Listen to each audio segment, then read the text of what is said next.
Thailand to further champion the halal economy by positioning Malaysia as a global halal hub. Which reminds me, one of HDC's mandate is to position Malaysia as the global halal hub. Soalan nakal sikit Puan.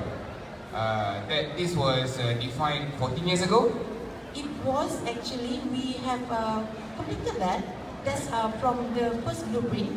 It's supposed to be completed by 2020. Alright. We have now upgraded the blueprint to 2030 and looking at sustainable halal ecosystem. Good, great. So it's in line with the SDG. We we are talking about the sustainable development of goals.